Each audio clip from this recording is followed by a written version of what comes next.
Good afternoon, everyone. Would like to welcome you guys to our MHSA Youth Men of Color Mental Health Awareness topic. Today, we will be discussing, if you could pull that up for me, young man, real quick, while we continue to go through introductions. We're gonna talk about checking your emotions today. First of all, I wanna start by giving a definition of emotions.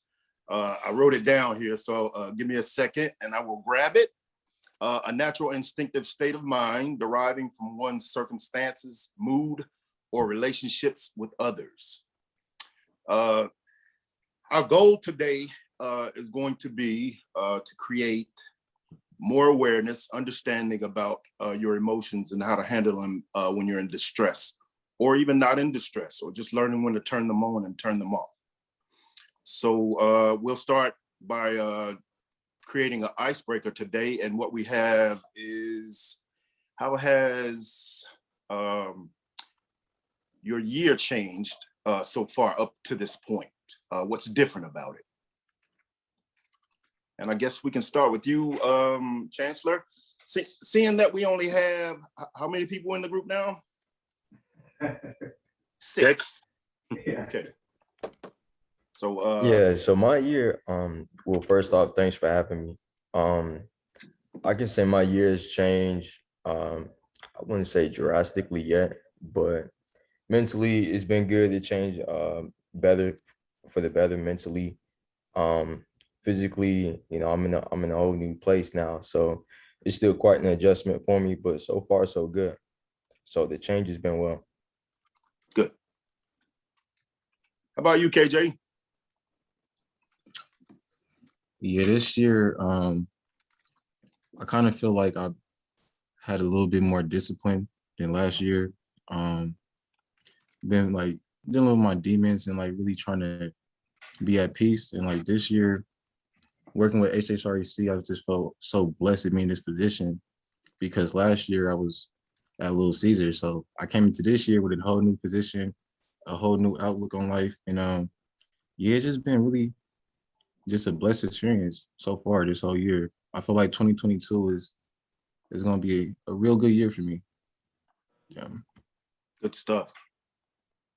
Welcome, Mr. Howell. How are you today, sir? I'm great. How's everyone doing? To answer that question, how has my year changed? I've definitely have become more driven and more focused about a lot of things. In particular, I'll say the major influence why that is the case. I would definitely say COVID-19 was a contributing factor. As we saw the landscape, especially a lot of things have changed, especially workforce. I can really say after seeing so many people lose their jobs or so many people transition from their old job to what their new career may have been, that was definitely a major influence for me. Okay. Since pickings are so slim, gentlemen, I'm gonna answer that question, and I'll answer it by saying my difference and my changing is I'm a lot more aware through HHREC. I have been able to really get in tune with my emotions and understand things about myself that I was taking for granted. No longer is that me. I have changed and I'm different because of this. As before I asked how many shows have we did, the reason for that was this is our 9th show, and I think I'm 9 times better than I was when we started. So with that being said, we could enter into our question, and our first question, if you don't mind taking that first question, Daryl, because we do have short pickings. I kind of figure that we're going to be moving a little fast, and we're not going to have a lot of people to answer the questions. So exactly, we'll just kind of we'll just kind of politic as if we're sitting here at a round table, and we're all in the room together. So we'll make it joyous. Exactly. So I'll take the first question, and the first question is, what's something you're really proud of and why? The one thing that I'm really proud of that I have the ability and have adapted the ability to love unconditionally. And to love unconditionally, what that simply means in a nutshell is to love and accept anyone or anything without any strings attached. That's very hard to do. Because I would tell you personally at heart, we're judgmental. I would definitely say I am judgmental, especially about particular things and situations, especially things that don't oftentimes correlate with how you think, what you believe, how you grew up, or, you know, things of that nature. I would say how to love unconditionally. That is something very hard to do, but it's also a beautiful thing within itself too, especially for the what we are doing here. That is definitely a very important quality, in my opinion, that one must possess, is how to love unconditionally. I would actually like to share, and as you said, there's not many of us here. There hopefully will be more of us here for next session. I do want to put that out in the universe. Me and Dennis will be able to share. Something I'm really proud of is being able to adapt, being able to maneuver and, you know, learn how to, well, first learn a new skill set. I didn't have a certain skill set in a certain area until I became a program manager. And it wasn't until like pretty much the end of this month and next month is when I'll be completed with all of my county deliverables. On that end, what that means is like, I didn't know that I can do that. I didn't know that I can be who I am, but also fulfill the need of a whole different program. And for me to just step into the role, it was definitely a transition, but I'm happy to know that I was able to adapt in that situation. And then I'll piggy off a Chance. Something I'm proud of, honestly, I'm proud of myself, to be real. Just how far I came, my perseverance, you know, every day I'm getting more disciplined. I would say, just really building that consistency. You know, I didn't always have that consistency. So to have some type of consistency, that I'm definitely proud of, and just, you know, that willpower, you know, like I said, again, that discipline. So definitely proud of myself. What about you, Dennis?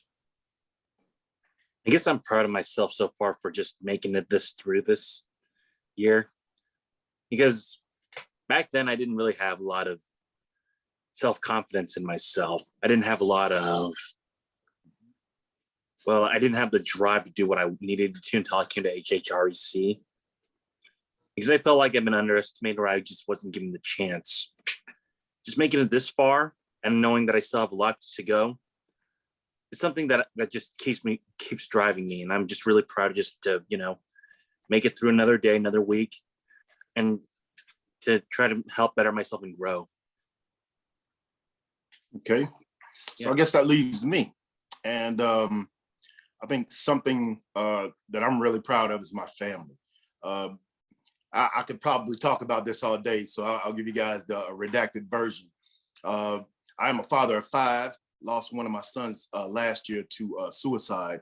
And my family has really learned to depend on our structure. We're back to the things that made us stronger from the beginning. We're calling, we're checking on each other more. We're not missing events that include family. It's very important to me because we didn't have that in the beginning, and it took a loss for us to see that. In terms, we're stronger now. So I guess we can move right into the next question, and that would be, tell me about a time your mood altered your performance positively or negatively. So I guess in a nutshell, this is saying, how has this affected something that may have been important to you when you faced it? You know, was it a positive reaction or a negative reaction? And I guess I'll start with back to you again, Dennis. Tell me about a time in your mood. back in the past, I used to get really emotional. And there are two times that I could think of. One time when it just like been positive, once been negative.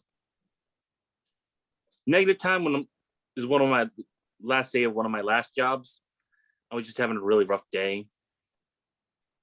I just got belittled and just been insulted just for trying to do what I thought was right for just like an anti-bullying campaign. And there was a really, really smug sea otter person who just said, yeah, bullying doesn't affect me. He's like,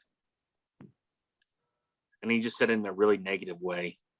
I was just in that bad of a debt. I just felt like in the slump. I just didn't feel like doing anything. I just didn't feel like being productive. And that was just like my lowest time of all time. And then during that same job, it was like a few months earlier, I was doing fundraising. I forgot to mention that fundraising for an anti-bullying and mental health awareness campaign. I just had a positive vibe that day. Just kept smiling, just like have fun. Even though it's hot out there. And I just adapted to the change that I had. I managed to fundraise a lot of money that day. Like over $659. Well, $659. Because I just stayed true to myself. I just try to enjoy myself whenever I can. But at the same time, I always know that bad times don't last. So yeah, always try to make the best of what you got.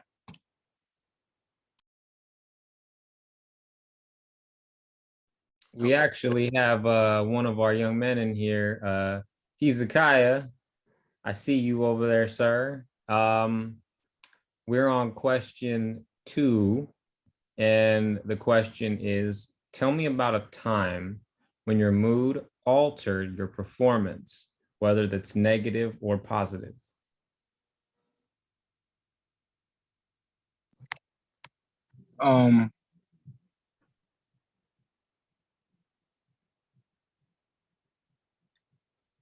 That's a good question. The first thing that comes to mind was when I was a senior and we was playing football. We was playing this team in Alameda called Encinal, and we was undefeated, but we was predicted to lose that game. And that was like the best team we played up to that point. And I just felt hecka competitive, so that I just was like playing all out, and it just made me excited. It just got me in a competitive spirit, and every time I'm in a competitive spirit, I just feel free, and I just, like I'm saying, get to let loose, and that's always a good thing, personally.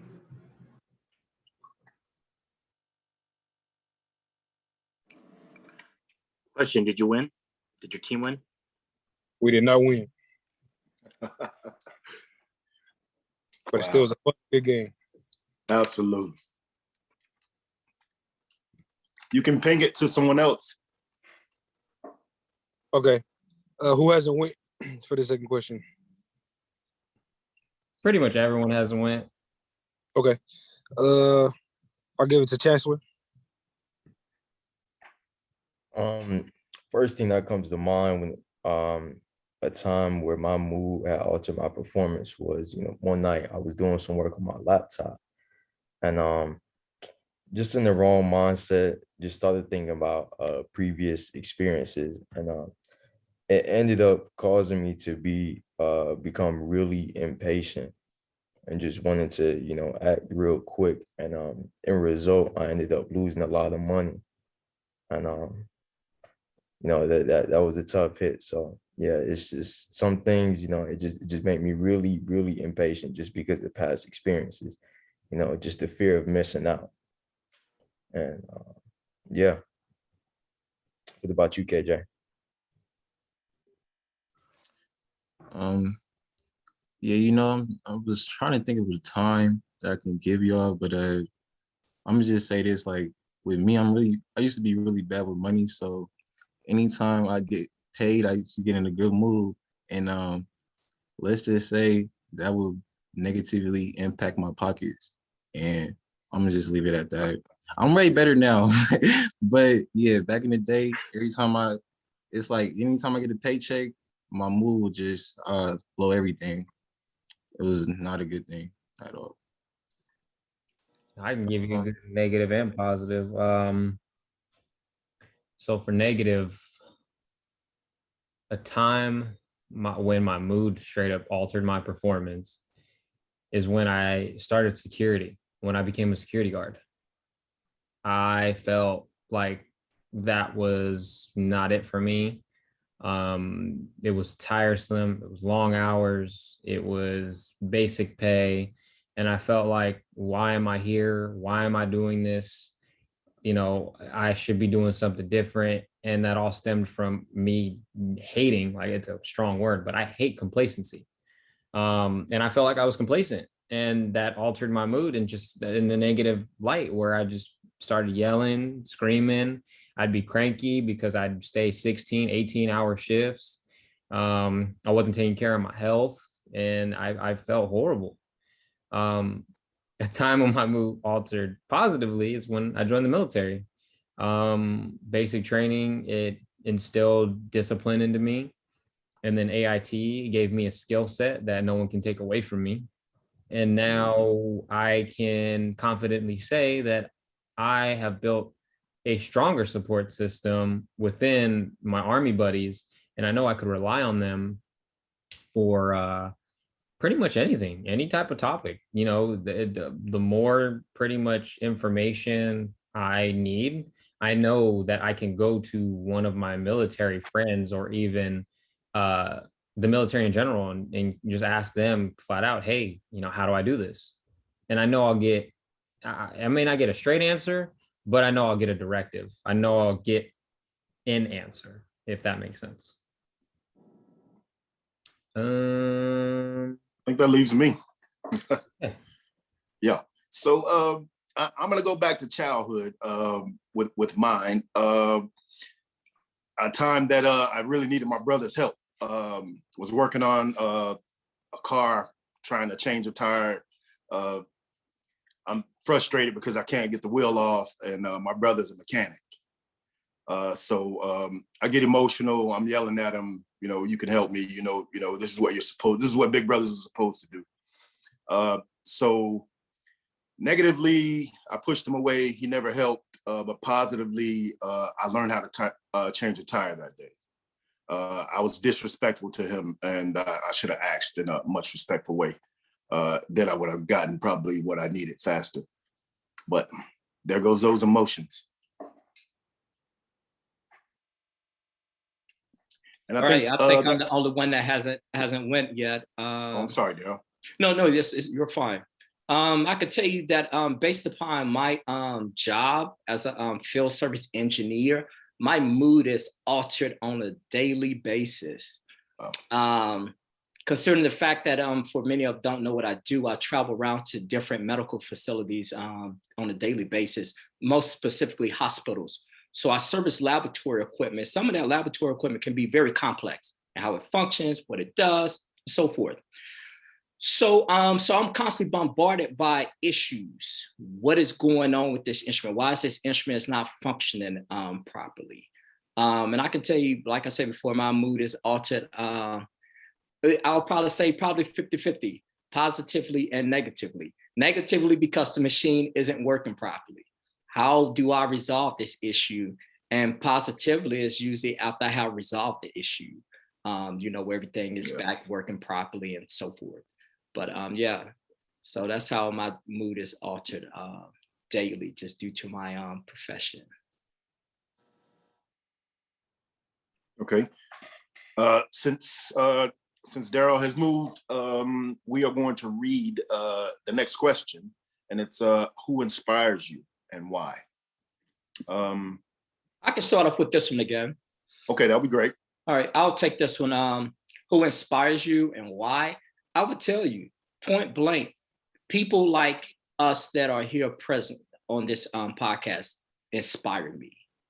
And the reason why because everything that we're about and what we're trying to accomplish here is about how to better help each other and also how to help yourself as well too, how to improve yourself. This is what and inspires me to most, the work that we are doing here. I mean, I really can't say it enough. This is, you know, every time that we engage in these podcasts, I can tell you the night before, it's hard for me to sleep. So I'm excited. You know, I just want to make sure everything is perfect, you know, want to see who's on here. And, you know, and I'm just so excited to hear what everyone has to say. And I really can't express that enough. I truly mean that from the bottom of my heart, that I truly, sincerely care about what each and every one of us has to say, how we feel, how we're doing, you know. So that's what inspires me, and that's why.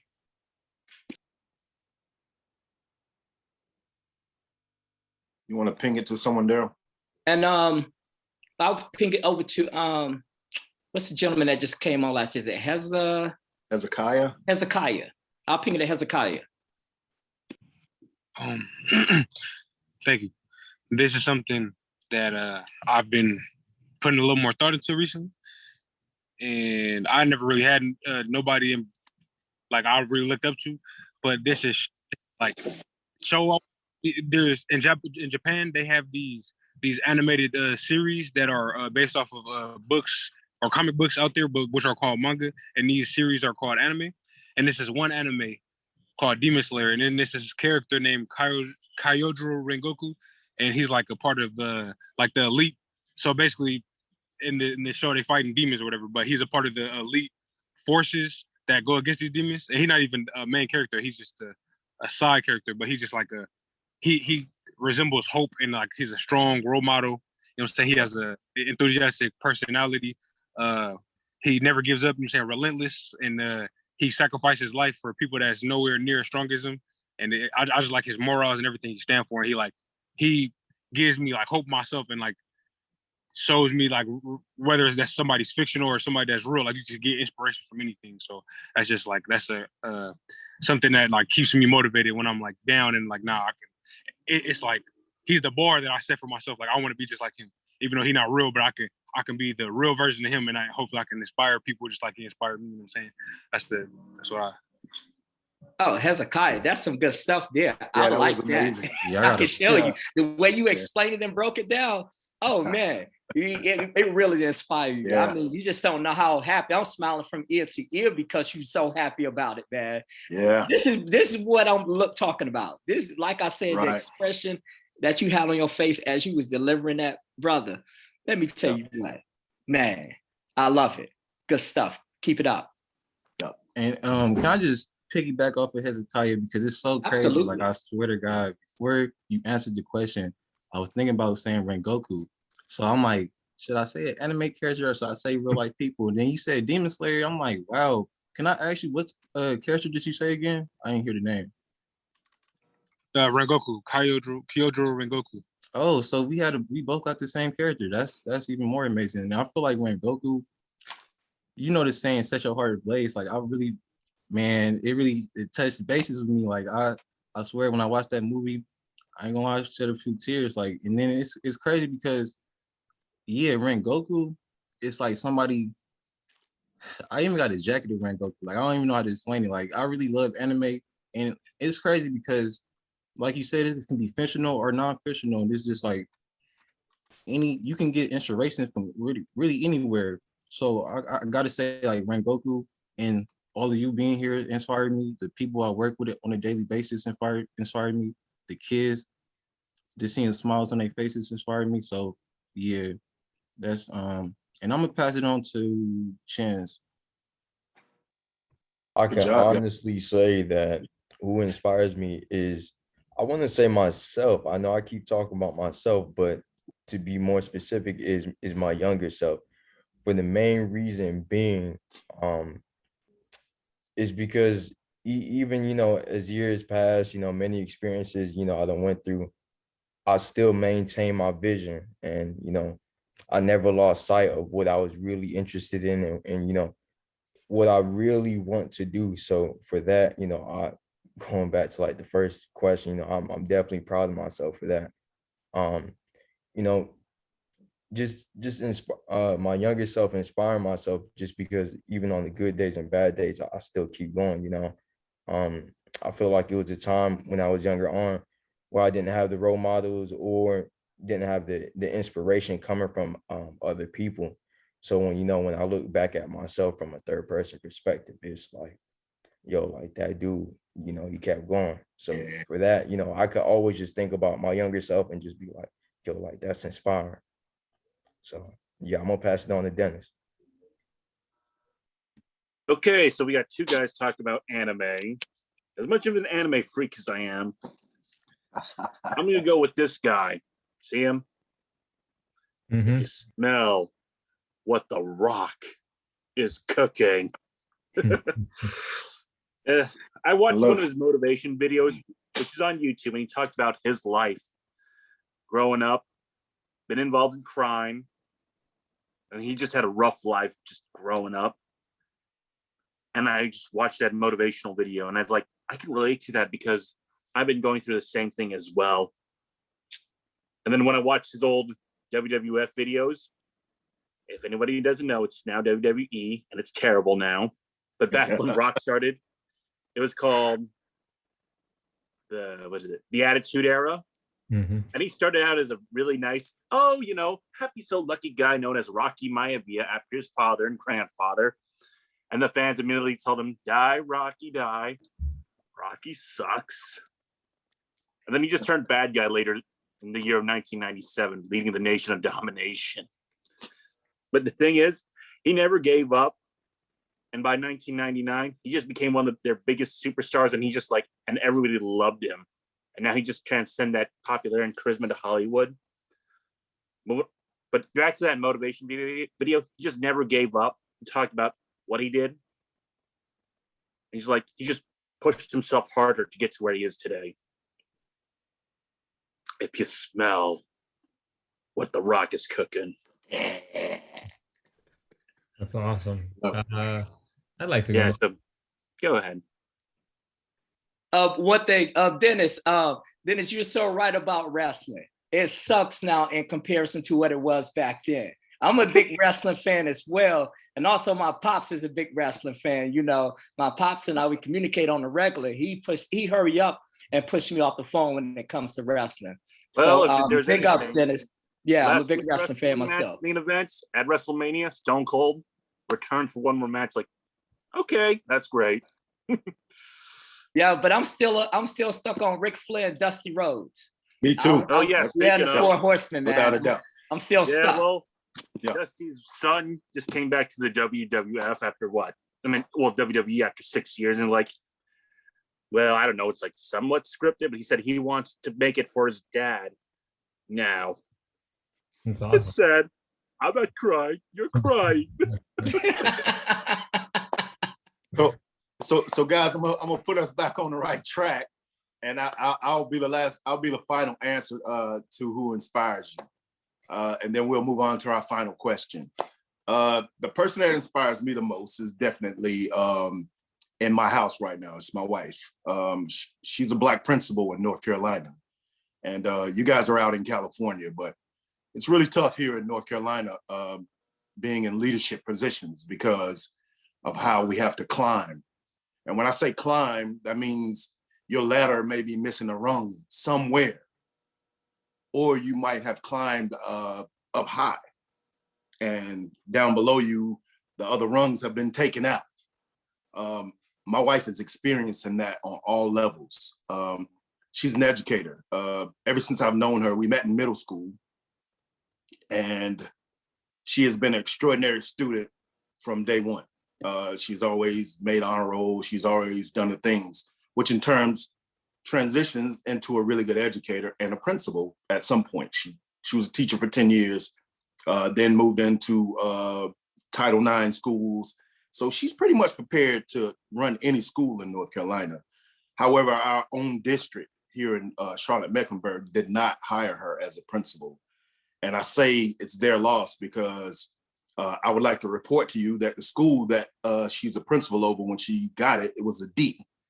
And they just actually moved up to a B+.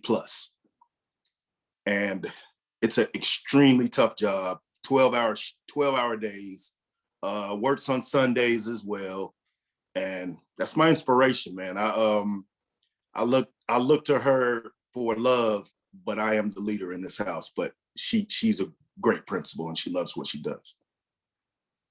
So with that, Mr. Howell, if you can move on to our last question, and thank you. Oh, thank you for that. That's very inspirational, and definitely speaking of education, that's definitely something that we need more leaders and more role models like that in schools. As we can all attest to, schools are not like when we were in school, especially you and I, Mr. White. Schools can be a scary, treacherous place nowadays. Absolutely. And you know, and you know, when you speak of legality part and all of that, you really have to tiptoe around a lot of things that you ordinarily would not have had to do that. You know, but safety was never an issue for us. Yes, I think we went to school with very low safety. Absolutely, absolutely. So I commend your wife for the road that she's in. Thank you for that. My pleasure, absolutely.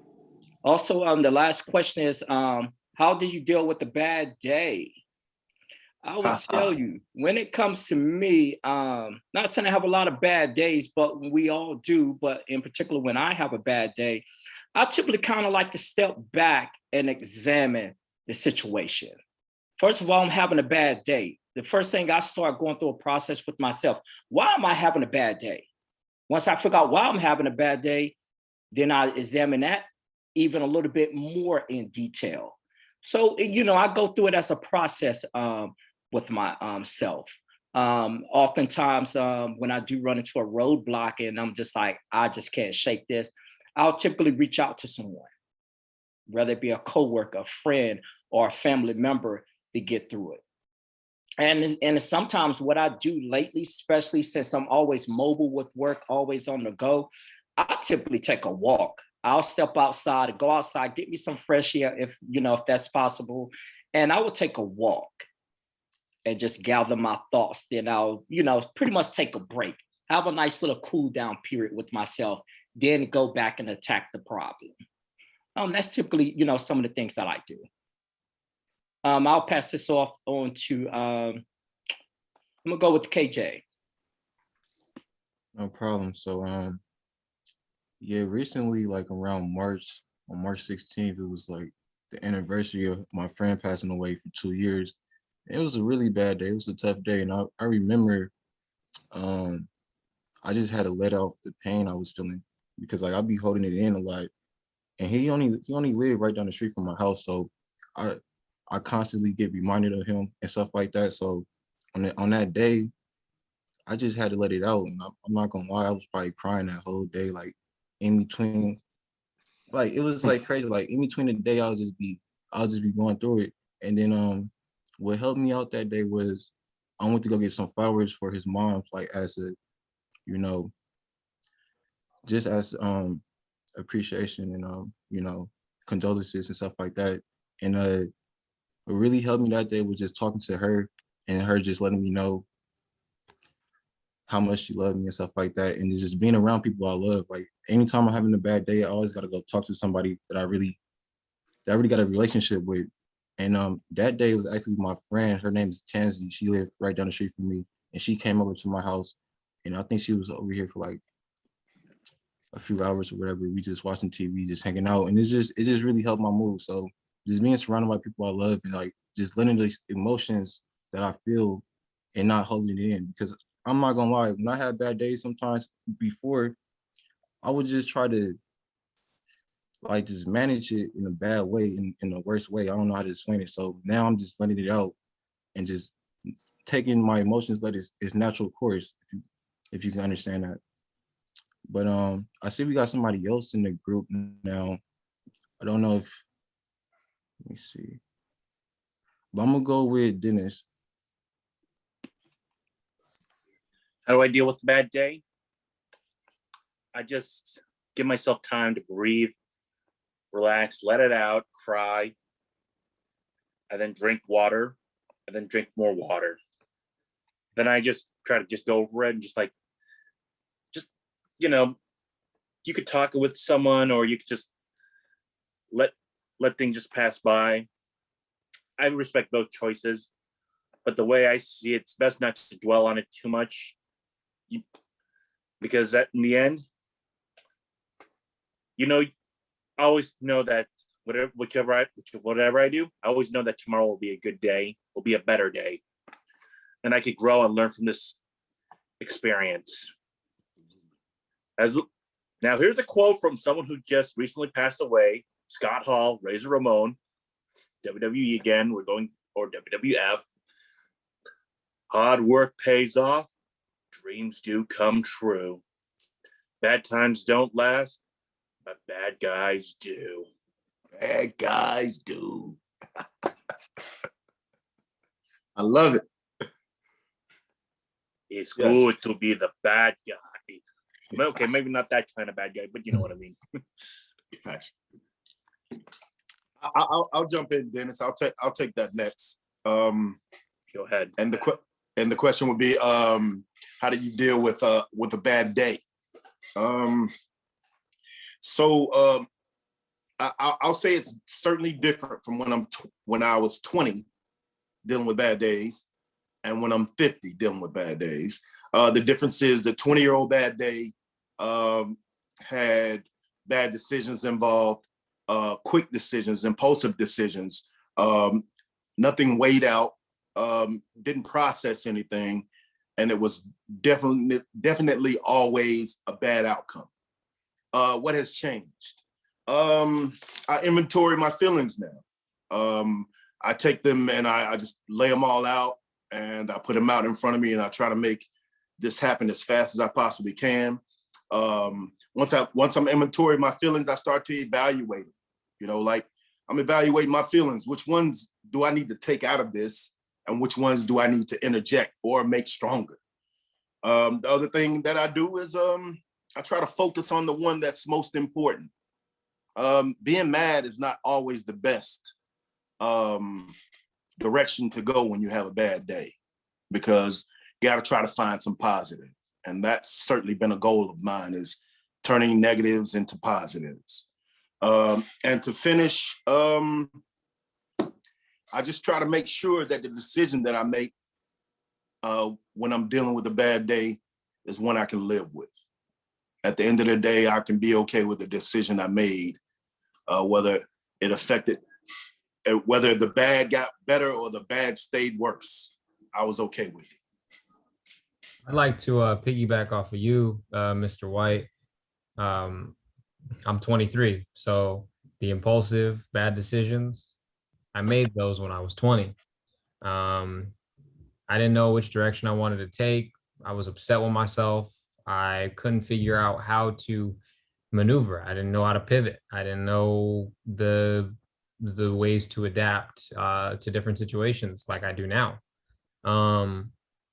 However, how I deal with bad days, and again, being in a program manager position for a mental health program, I learned that even, prevention, early intervention. I'm a PI reporter. For those of you who don't know what that is, it's essentially, I get to the root cause before the cause can have an effect.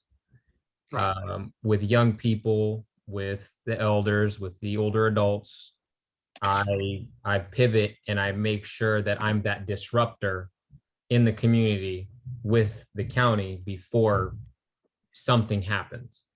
But again, as a mental health program manager, I learned you can't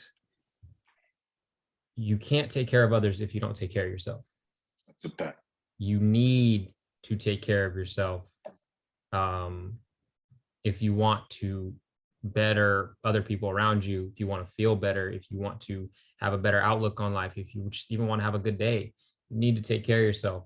Shanina, who is the program manager here at HHREC, she taught me a skill, very valuable skill, called processing time. And what processing time is you take time to process the things around you that are happening. For example, right now, I had to evaluate last week kind of where my strengths were and how much processing time I needed in order to finish out the week. And I had to do a presentation at a high school. And after that presentation, I was drained. I didn't have any more energy to give. And I needed that processing time, or that essential, self-reflection time, in order to re-engage myself and to give myself that recharging, so I definitely encourage all of you to get that processing time in, and recharge when you need it, because if you don't take care of yourself, you cannot take care of others. And I see we got Devin in here. Devin, are you here? You available, sir? See, he just joined. I don't know if he's been having internet connectivity issues.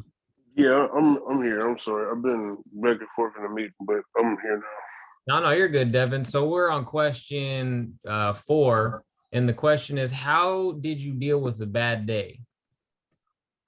Honestly, my way to deal with a bad day, I'm more of a music person. I usually listen to music or I'll go work out. Most of the time, I just go work out just because that's how I take out my anger anyway. Especially with the football season being over. So, yeah, that's pretty much my way of dealing with a bad day. Thank you for sharing, Devin. And then we'll pass it on to Chance. I think he's the last one. Hezekiah, did you go too? I want to make sure I cover everybody. All right, so we'll go Chance, and then Hezekiah, and then Mr. White. We'll bring it back to you. Yeah, so you guys hear this quote all the time. I'm pretty sure most of us know it. You can't have your bad days, or your good days without your bad days. As of lately, my bad days, whenever they arrive, you just wake up some days, and it's just a little different than others, or better than others, I should say. I always go back to just thinking about my worst days, because like I said, as of lately, my bad days, they haven't they haven't been too bad, I would say. But just thinking back to my worst days, it always leads back to this day isn't so bad. You know what I mean? Just knowing that I know people personally who are having a worse day than I am. Just knowing that I'm in a position to where I can't complain at all. And sometimes I would think to myself and just think to myself, just like, dude, like, nah, like you got to stop thinking too much. So I'll end up just doing something else, like physical activity, going back to what Devin said, either just listen to music, sometimes I would skate, even just going outside just to get some sunlight, just to breathe some fresh air, just literally just keeping your mind busy. And it always just wraps back to just, every day above ground is a good day. So essentially, like I try to make sure like I ended off on a good note, to where like any day is never a bad day. You know what I mean? So yeah, I don't know who else hasn't gone. Hezekiah, I believe.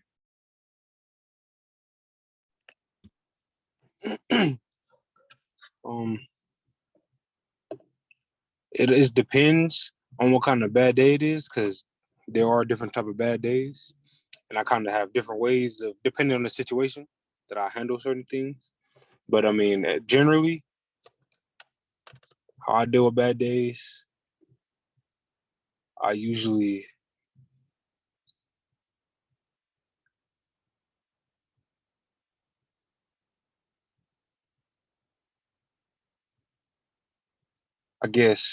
try to push push through and just keep like not making an excuse for myself. It's like, because that's like bad days are easy for you to make excuses, because I could just be feeling some type of way and then lash out and then just blame it, oh, I was having a bad day. But I don't like making excuses personally, so I just try to like do my best and just keep moving forward until it's over. But what I've been trying to implement recently is allowing myself to take breaks and like remove myself from situations and then reset and drink water. what I'm saying? Because if you take care of yourself, it's gonna be less likely to have bad days. Because it's really like how you look at it, really. Because it could be bad, but that's where your mindset is, and you're gonna keep thinking negative, so it's gonna keep attracting negative thoughts. But if you can like figure out a way to unzoom, zoom out of whatever you're thinking, then you can like switch your thoughts and then make it positive. Because it's really it's the only difference between people is how they look at things. So yeah, and then like if you look at everything as a learning lesson, then I mean there is no bad days besides how you feeling. And another thing is embracing it. Like when I'm like embarrassed or like something happening, like just embrace it, and it's not as bad as you think it is. That was good. Thank you. Passing it on back to Mr. White. So I actually answered this question first, but what I'll do here is I'll try to run back down the list of things that that we were trying to accomplish here. Today was kind of to make you guys a little bit more self-aware of what your emotions can do and what they're available to do. Learning how to use them positively and try not to allow them to dictate your day. And I think someone said, I like the gentleman when he said he does not like to make excuses. That was extremely powerful. I think when our emotions, especially when we're weak and vulnerable, we make excuses. And as a parent, that's really not a good thing to develop. So kudos to you, Hezekiah, for bringing that out. Sticking to that is very important. I don't know. I do have a conclusion, guys. We're about 10 minutes out. If anybody has anything that they may want to share. Yeah, I have a few things I want to share. Okay, that's great. Yeah, I have a few things I want to share. One thing I can say for such a small group, we definitely touched on just about all of the types of emotions today. When based upon everyone's responses, such as I heard a lot of things about happiness, a few things about sadness, fear, and also anger. So I'm very happy that we was able to discuss those things. But more so, a few things I wanted to add, and one of the reasons why I chose this topic and developed these questions, because I would definitely say for us as young men, we are definitely what I would say, quote unquote, emotionally incarcerated. Yes. What I mean by that, specifically, as women, it's been somewhat taught or saying it's okay to express yourself. But for men, we really don't have that luxury in a sense. It's oftentimes looked upon or frowned upon us as young men as either coming off soft, timid, or you don't have no backbone, or you weak because you express yourself. Yeah. And I just want to let everyone know that the same feelings and emotions that is in a female, that's also in a male as well too. And we have that luxury. It's okay to express yourself. Like I always, every time I hear KJ talk, KJ, I would definitely say you do an excellent job of expressing yourself, your emotions, man. Yes. I mean, to the core, where most men would not put themselves on the line to come across as vulnerable or appearing to be weak. So I commend you for that. That's very tough to do. Yeah. Very tough to do. I know at least it is for me. And a few other things. Really quick before you do that, while you're throwing out the accolades, Chance, I think you were able to do a really good job of expressing that as well.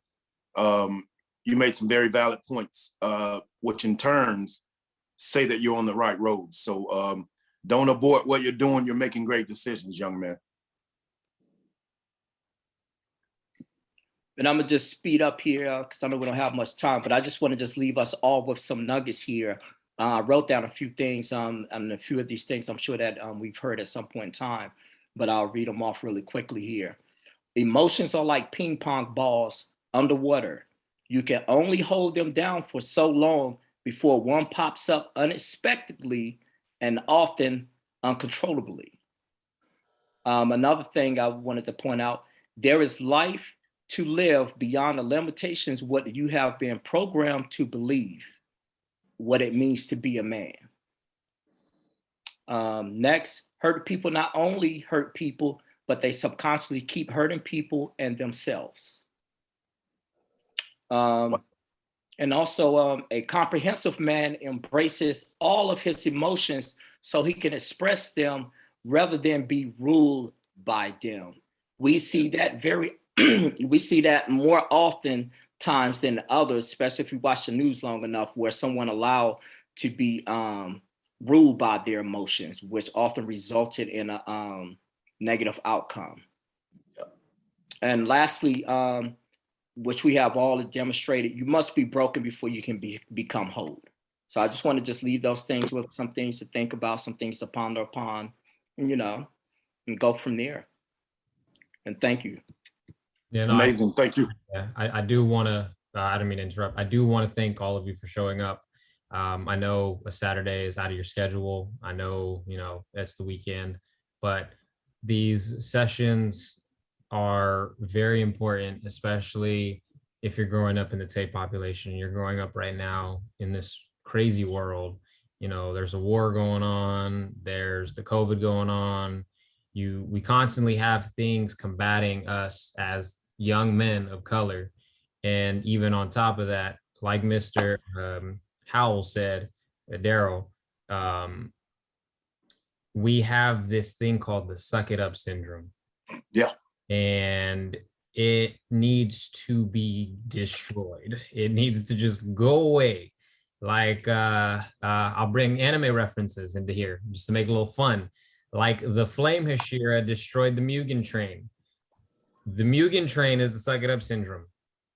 We need to destroy it just like that.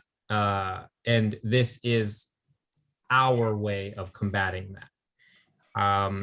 As Mr. Howell said, it's okay to express your emotions. As Mr. White said, don't live in fear of your emotions. Don't let your emotions control you. You will all hopefully in time learn emotional control. Yeah. And once you learn that skill, I can confidently say, because I learned it last year, but it took time. It took a lot of self-reflection. It took a lot of time, and it took a lot of myself to give. It took a lot of change out of me. It took for me to sit down and look at my reflection in the mirror and ask myself, who are you? Why do you do these things? Why are your mannerisms like this? Why do you talk to people like that? So I encourage you all to sit down with yourselves and have an honest conversation with yourself. And if you're spiritual, talk to your spiritual beings, whether that's God or whether that's, Allah, whoever you guys pray to. Talk to your spiritual guidance, talk to your family members, because 9 times out of 10, they'll tell you how you kind of act around people or people you trust. You can talk to people you trust as well. You can talk to us here. We're open through email. I'm open through my cell phone. Most of you have my cell phone number. And yeah, I'll just leave you guys off with that.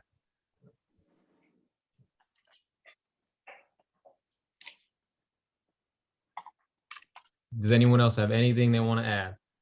I kind of want to hear from my youth. Let me know what you guys learned. I just want to say thank you for having me. These meetings every time, they're very helpful. Like I always say, it's always good to hear different perspectives because you can always gain something from another person. So that, I thank y'all for joining and sharing out. About my boy Hezekiah over there. What I like about these is just a constant reminder that you're not alone in your fight. So, and it just gives you more strength to keep pushing, and it gives you reassurance that you're on the right path, or at least the path that's meant for you. So it just, I'm saying, yeah, just the strength that it gives to keep pushing every day and keep going hard and not giving up, because you never know who watching. So. What about you, Devin? Oh yeah, Devin. Okay. Is Devin there? Honestly, yeah, honestly, I missed most of the meeting.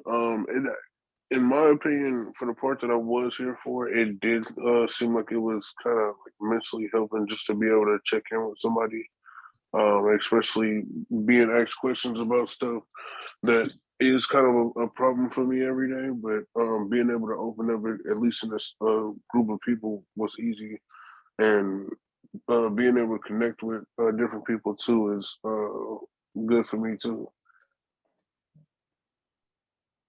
No, yeah, I just want to say I'm always grateful to be in this position and to be in these sessions. And I've always got to say, like, anytime I listen to other people get their opinions and perspectives on life, it really inspires me. So I appreciate everybody for joining in today and just taking your time out. And then Mr. White, you can close us out. We got 1 minute left, sir. It's all you. Okay, in conclusion, what you have absorbed here today can only make you stronger. With that being said, you should be able to practice some of the things that you learned here today to give you a better understanding of what to do with your emotions. You are now powerful instead of powerless over your emotions. Thank you, guys. I always enjoy these sessions. Looking forward to number 10. It's getting better by the time, guys. And I'm feeling a lot more relaxed, a lot more calmer. I'm able to express myself a little more.